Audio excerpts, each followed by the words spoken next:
How do we open the door to divine love? It might be the only thing I'm certain of in this domain.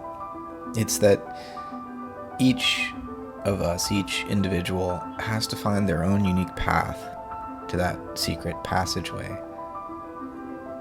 There's one triune and in fact multiform God, but there are as many ways to that God as there are human beings, and that precisely because God wants there to be gods.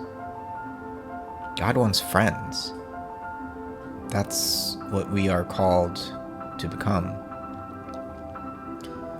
The door to spirit is not out there somewhere that we might travel to. It is not a new state of consciousness that we need to achieve. God is not something hidden from us. God is hidden in us, living right behind our own eye. We may or may not like to see ourselves reflected in the mirror, but we're definitely not as keen on looking ourselves in the eye. The secret spiritual passageway in the soul is really about our relationship with our higher self.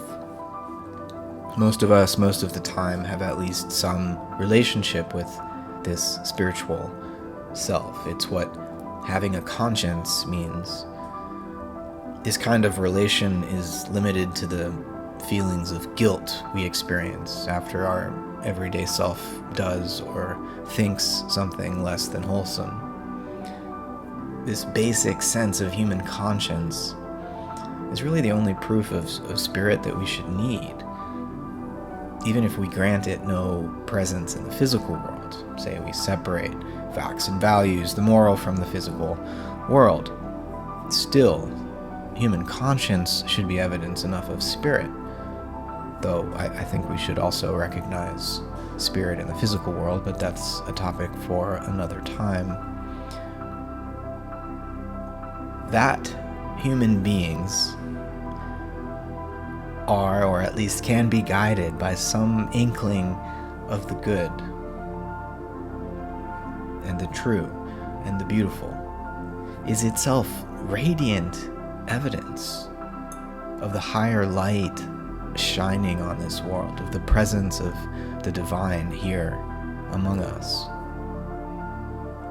To deny this is to deny that there is a doorway to God within the soul, which is in fact to deny that there even is a soul. For what else is the soul but a way for God to play at being born and dying in human form? Still, I know many people today deny this door.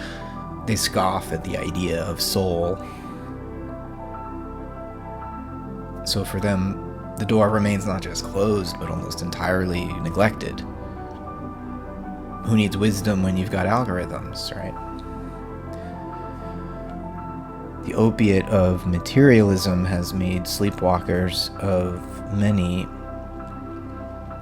and yet the light still shines. The sense of basic conscience that all healthy human hearts share is really, though, just the sliver of light at the base of the door, indicating the glory behind it. What would it mean to open that door? Are we prepared for what we'd find on the other side? In some sense, this door has to stay shut for us to feel our own individual selfhood. Were it to be flung open, our distinct ego consciousness would be blown out like a tiny candle in a gust of wind. Thus, whenever we turn around to look for it, the door appears closed. And yet, when we are not looking at it, who else but that higher self could be seeing through us? So, opening the door also requires letting go of the need to force the door open, by trusting that there never was any other light on inside us but the light.